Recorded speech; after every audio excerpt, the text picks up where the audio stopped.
Bienvenidos al 29º episodio de Lejano Este.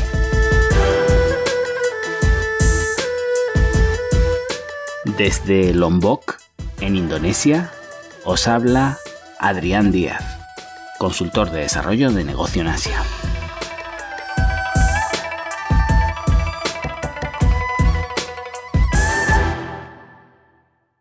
Existe un lugar paradisíaco tan bello que los dioses debieron ocultarlo en medio del océano. Más de 17.000 islas donde perdernos o reencontrarnos con los orígenes del hombre.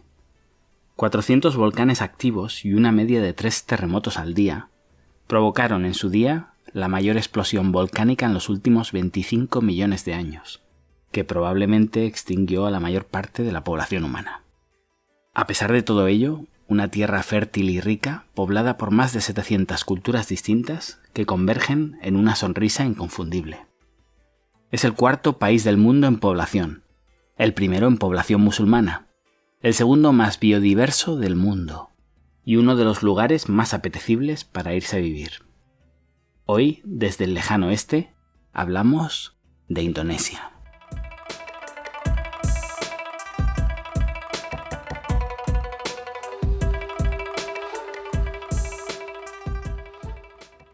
La palabra Indonesia viene del latín indus, que significa India, y del griego nesos, que significa isla.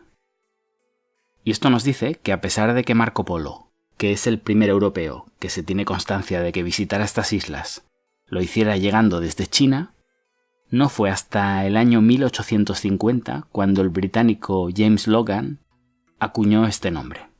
Los europeos llevaban más de 300 años llegando a Indonesia desde el Océano Índico, y basados en la creencia de que no eran más que una extensión de la India en forma de archipiélago, solían referirse al territorio como Islas Indias. Los holandeses, que dominaron la zona durante toda la época colonial, lo llamaban Indias Orientales, y los nacionalistas nativos, que repudiaban todo lo holandés, decidieron usar el término Indonesia como bandera y hasta hoy. Los indonesios, ajenos al significado del término y a su origen griego y latino, creado por un británico, usan orgullosos el término.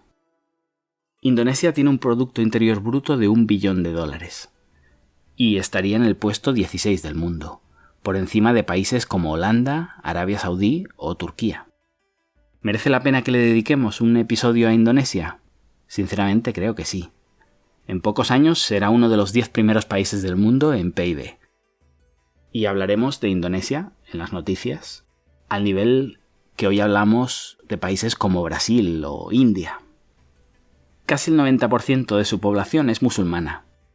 Esto es algo que, si no habéis leído mucho sobre Indonesia, sorprende, ya que habitualmente imaginamos a los asiáticos, sobre todo más allá de India, como hinduistas o budistas. Y además, como la isla de Bali, una de las mecas de los digital nomads, y en general uno de los lugares más turísticos del mundo, es de mayoría hinduista, muchos turistas que visitan Bali directamente se van del país con la impresión incorrecta. No solo es un país musulmán. Bueno, corrijo, no es un país musulmán oficialmente. Es un país de mayoría musulmana.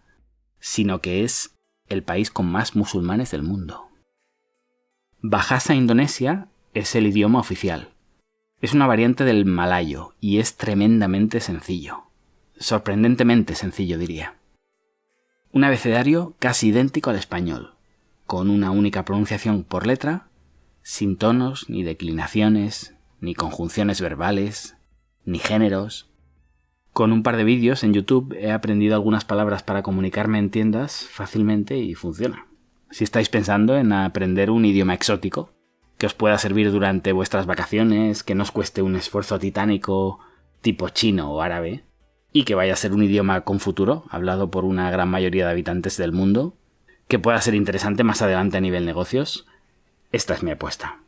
Recordad que además de Indonesia se habla en Malasia, con ligeras variaciones.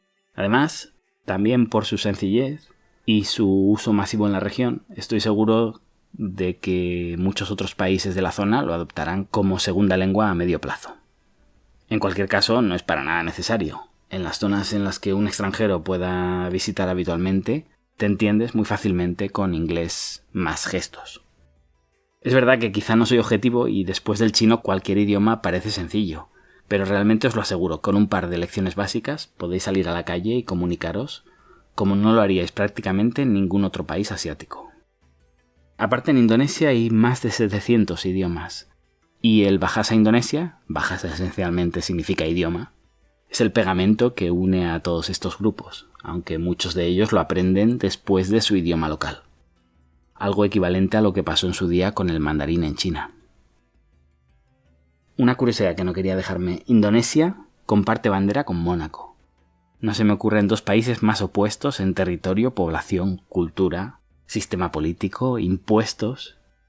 Curiosidades del destino, como digo, tienen prácticamente la misma bandera. Y os decía que estoy grabando este podcast desde la isla de Lombok, una isla al este de Bali, el lugar más conocido de toda Indonesia. Estoy en el centro del país, 8 grados por debajo del Ecuador, no muy lejos ya de Timor Oriental, pero como poca gente conoce este lugar, es una de esas perlas de Asia por descubrir todavía, me voy a centrar a hablar sobre todo de Bali y de Yakarta. Bali es una isla extraordinaria, destino vacacional prácticamente para todos los públicos y con gentes de todo el planeta, aunque encontraremos sobre todo australianos por razones obvias. Quizá por lo único que no elegiría Bali es por lo que buena parte del público de hecho lo hace, sus playas. Todas las veces que he ido buscando arena he acabado decepcionado. Y aunque me pasa también con algunas playas famosas de Tailandia, al menos allí, buscando, encuentras rincones incomparables. En Indonesia cuesta mucho más, especialmente en Bali. Pero Bali tiene 1000 encantos más allá de sus playas. Templos para aburrir, esos rasgos tribales que te arrastran a descubrir más y más. Una cultura local única que, como os decía, al ser hinduistas difiere enormemente del resto de Indonesia, con ceremonias, rituales y muchísimos eventos únicos, ya sea porque se han ido transmitiendo de generación en generación o porque han visto en el turismo su fuente de ingresos principal. El caso es que se mantiene una llama única. Bali es un paraíso que tiene algo diferente reservado para cada viajero. Estoy seguro que si preguntara a 10 turistas qué es lo mejor de Bali, obtendría 10 respuestas diferentes. De hecho, cada vez que pienso que ya no voy a regresar, alguien me habla de un detalle que dices, no, tengo que volver. Ese sentimiento de tener una película favorita que ya has visto 1000 veces y de repente alguien te cuenta un detalle que pasó siempre desapercibido para ti. Además, yo que empecé en los negocios en el mundo de la artesanía y productos étnicos, Bali es una de esas mecas, si no la meca de todo artesano. Es alucinante la cantidad de creatividad por metro cuadrado que hay en esta isla, unido a que desde hace décadas ha sido el lugar de destino prácticamente de artistas de todo el mundo. Ahora es uno de los santuarios preferidos de digital nomads, diseñadores, surfistas, amantes del yoga, veganos, animalistas. En fin, un mix interesante de creatividad que no deja a nadie indiferente. Igual que sucede con Chiang Mai, Phnom Penh, Saigón y muchos otros centros de millennials inquietos, cuando desembarcas en el sureste asiático no es para quedarte perenne. Habitualmente se usa como punto de partida para explorar la región. Y Bali cuenta con un aeropuerto internacional y conexiones por mar para explorar hasta aburrirte. Recordad que de las más de 17.000 islas que hay en Indonesia, más de 6.000 están deshabitadas. Bali es conocida como la tierra de los dioses, y la calma y la serenidad que encuentras te hace pensar que si hubo en algún momento una morada desde donde los dioses observaban al resto de seres, debió ser probablemente Bali. Y del cielo al infierno. La otra cara de la moneda sería Yakarta, una de las peores ciudades del mundo donde he estado, obviamente bajo mi punto de vista. Gris, contaminada, colapsada y lo peor para mí, para mi forma de vivir las ciudades, intransitable. Y pese a lo intransitable que resulta, quiero pasar por aquí porque este al final no es un podcast para turistas o no solo para turistas, sino sobre todo para viajeros. Y para aquellos sin rumbo fijo, aquellos que quizá busquen trabajo aquí, emprendedores o personas que vayan a lidiar con Indonesia en más que unas vacaciones, Yakarta, tarde o temprano, va a aparecer en su agenda. Yakarta no es solo la ciudad más grande de todo el sureste asiático. Su zona metropolitana, es decir, las ciudades que tiene pegadas, La convierten en la segunda aglomeración urbana más grande del mundo, tras Tokio. En 2030 está calculado que se convertirá ya en la ciudad más grande del mundo. Y al contrario de lo que sucede en países donde la capital tiene uno o varios contrapesos, Indonesia es Yakarta y prácticamente solo Yakarta. Es el centro por donde pasa absolutamente todo a nivel negocios, y su necesidad histórica y su inevitable rivalidad con sus vecinas, Singapur y Kuala Lumpur, la empuja a acapararlo todo todavía más si cabe. Es cierto que la arquitectura del país, que es básicamente un archipiélago, hace que cada isla tenga su mini capital, pero al final los negocios, la política y las decisiones fundamentales se toman desde Yakarta. Pensemos que son 270 millones de habitantes, el cuarto país del mundo, con un crecimiento por encima del 5% anual y con todo el poder concentrado en una sola urbe. Si cuando me preguntaban en el año 2006 por qué me había ido a vivir a China, solía responder que lo había hecho porque era el lugar donde se iba a escribir la historia de la humanidad en las siguientes décadas, se me hace imposible pensar una estrategia empresarial que no cuente con una sede en Yakarta en los próximos años. Uno de los países más jóvenes del mundo, con una media de 29 años de edad, un país con una deuda, creo recordar que del 30% del PIB, y algunos de los recursos naturales más importantes del planeta.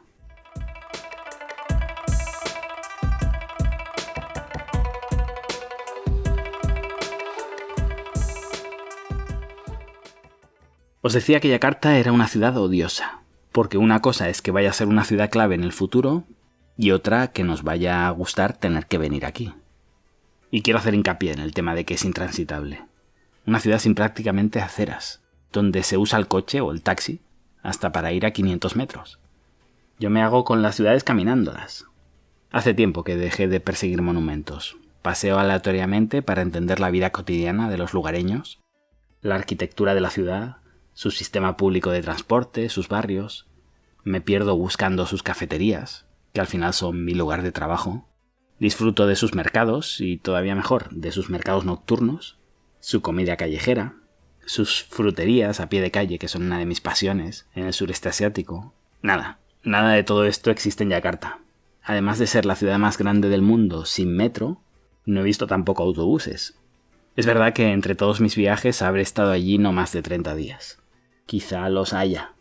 Yo os cuento mi experiencia. Y la verdad es que yo llegué a esta ciudad, y perdonad que os cuente la batallita, pero es que si no me lo hago encima, invitado por el asesor del presidente del gobierno. ¿Eso es mucho o poco? Nos vinieron a recoger en el aeropuerto con coches de policía, motos, que nos escoltaron hasta su palacete. Las motos de policía, llevábamos 2 delante y 2 detrás, dividían el tráfico para que no tuviéramos que parar en ningún momento. En parte me siento fatal, porque veías la ciudad completamente parada y alguien escoltando, cruzándola y apartando y amontonando más a los coches para crear ese espacio que necesitábamos. Lo más divertido fue cuando en el aeropuerto, en lugar de pasar los controles de seguridad estándar, llegaron varios policías que iban apartando a la gente y yo me aparté con ellos pensando que venía alguien importante, y uno de los policías me agarró como diciendo no, que todo esto es para ti, que venimos a recogerte. En fin, os cuento esto porque en mis primeros viajes siempre fui siempre escoltado. Vivía en la mansión de mi contacto, en un condominio solo para VIPs, con 20 y pico personas de servicio, y hasta para ir al baño tenía chofer. En esa burbuja resultaba difícil vivir experiencias reales del día a día que puedan servir a los demás, que es básicamente por lo que comparto este podcast.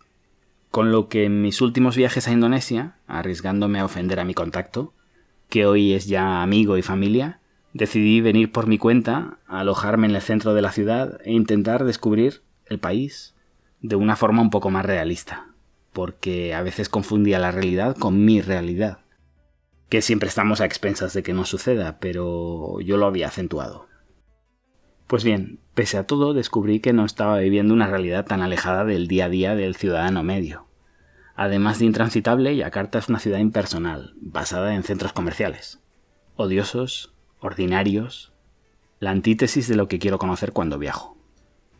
Un amigo, arquitecto, Enrique, oyente fiel de este podcast, me explicó una vez el concepto de hiperrealidad en la arquitectura. Y con mis palabras, era la idea de reproducir espacios fuera de su contexto habitual, generando la sensación de estar dentro de nuestra zona de confort concreta que interese, ya sea porque de esta manera consumiremos más si hablamos de un contexto comercial, o nos sentiremos más cómodos o lo que sea. Un ejemplo serían los McDonald's, donde da igual si nos encontramos en un pueblecito del centro de Pakistán o en Bogotá. Encontraremos esencialmente la misma decoración, más o menos los mismos platos, hasta el punto que casi podemos pedir sin mirar el menú. La hiperrealidad en su máxima expresión son los aeropuertos, me decía. Da igual dónde vayas. Si llegas a un aeropuerto, sabes cómo funcionan todos. Terminales, llegadas, salidas, tiendas de souvenirs, marcas de primer nivel colocadas mientras paseas en tu cinta transportadora, un Starbucks, los mismos carritos antiergonómicos, el mismo control de seguridad que no sirve más que para incomodarnos. Pues bien, los centros comerciales en Yakarta son esa hiperrealidad también llevada a su máxima expresión. Quizá deba ser más empático y deba pensar que están saliendo de la miseria y para ellos un centro comercial es el lujo personificado. Mármol, elegancia, temperatura exquisita, limpieza absoluta, marcas de primer nivel, cuartos de baño de hotel de 5 estrellas. De hecho, en Yakarta se han convertido en un lugar de paseo. Poca gente tiene el poder adquisitivo para gastar en ellos, más allá de lo que es alimentación, que con la limitada oferta callejera también se da en los centros comerciales. Es tan distópico que ya los hoteles posicionan su publicidad en función de qué centro comercial tienen al lado. Lo que en Atenas sería estamos a 5 minutos de la Acrópolis, aquí es hotel a 5 minutos del Gran Indonesia Mall. 5 minutos en coche, claro. Nadie te dice 5 minutos en coche y 15 caminando. Caminar no es una opción. En la mansión que os comentaba de mi amigo, un día quise salir a la cafetería que estaba literalmente a 10 minutos caminando, según Google Maps. No se lo podían creer. Su hijo de 15 años de edad jamás había salido caminando del condominio. Cuando les dije la dificultad que sentía al tener que lidiar con el tráfico sin aceras, no tenían ni idea. No habían estado nunca en su propia calle. Quizá con el coche autoconducido y la reducción de vehículos que supondrá, la ciudad mejore y se generen calles peatonales, pero ahora mismo es una ciudad inviable. Y yo que con mis ideas libertarias pienso que el ser humano siempre llega al mejor equilibrio posible individualmente y la planificación gubernamental es innecesaria y necesariamente peor, me quedo sin argumentos en una ciudad tan caótica y desorganizada como Yakarta.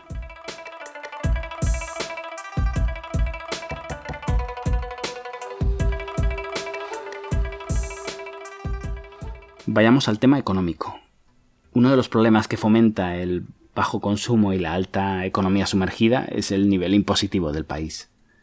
No descubrimos nada. A poco que viajes, es algo que ves frecuentemente en muchos países. Con uno de los gravámenes más altos de Asia, como siempre con la excusa de la redistribución, se ahoga la clase media y el rico, con Singapur a 2 horas de vuelo, apenas consume y dirige todas sus empresas desde este paraíso fiscal. La agricultura, los recursos naturales o el turismo, que son las grandes bazas de este país, se llevan a cabo con unos impuestos fuera de toda lógica, que encarece precios con respecto a sus competidores, la maquinaria necesaria para modernizar estos sectores llega con precios inaccesibles y la poca competitividad se resuelve con sueldos extremadamente bajos. No solo hay una gran parte de la población que queda excluida del producto regulado y se nutre de desperdicios, sino que el proteccionismo permite la subsistencia de otros productos locales que morirían en un segundo en un mercado en competencia, pero que gracias a no tener que competir se siguen produciendo por lamentables que sean. Comentaba en el episodio de la guerra tarifaria que el 1% de los indonesios son originariamente de raza china. El problema es que son el 1% más rico. Las fuentes dan datos muy dispares, pero se considera que 3/4 partes de la riqueza de Indonesia está en manos chinas. Esto se visualiza todavía más en la capital, donde en todas mis reuniones he tenido que lidiar con indonesios chinos. Esto ha generado históricamente un sentimiento hostil hacia ellos, que cristalizó en un genocidio durante el mandato de Suharto y se ha ido repitiendo en varios momentos más, el último en la crisis asiática de los 90. De hecho, cuando le preguntaba a mi amigo por qué viven en ese condominio alejado del centro con muros y vigilancia, que lo asemeja más a una prisión que a un palacete, te explica que lo hacen por miedo, que esperan una matanza de chinos en cualquier momento y allí se sienten protegidos. La política en Indonesia se ha dividido tradicionalmente en 3 grandes grupos: nacionalistas, islamistas y comunistas. Solo con esta descripción ya imaginaréis que todos han encontrado fácilmente razones para odiar a los chinos. Y estos han ido sobreviviendo con más o menos fortuna, sin considerarse jamás 100% indonesios, independientemente de la cantidad de generaciones de parientes que hayan nacido ya en suelo indonesio. Más datos sobre economía. El ahorro es muy alto, el 31% sobre el PIB. En España, por ejemplo, es de un 19%. Esto, que en cualquier país sería una bendición, aquí resulta un problema, ya que, con el nivel de precios que os he contado, es más una reacción ante productos de baja calidad extremadamente caros que en sí una mentalidad ahorradora que coloque ese capital en forma de inversión. Como resumen, en este mini apartado económico, con una deuda del 30% del PIB, una población joven cada vez más educada, un país con unas cuotas de crecimiento por encima del 5%, unos recursos incomparables y una posición geoestratégica única. Bajo mi punto de vista, es un país con un futuro sensacional. Muchas veces, cuando discuto con occidentales sobre si China sí, China no, sobre si realmente funciona la forma de hacer las cosas de los chinos, y esto puede auparlos al primer puesto de la economía mundial o no, si Europa es viable o no, que para mí no lo es, muchas veces mi argumento es que no es China, que es lo que viene detrás. Que antes se decía, cuidado con India, pero es que ni siquiera es solo India. Es, como digo, todo lo que viene detrás.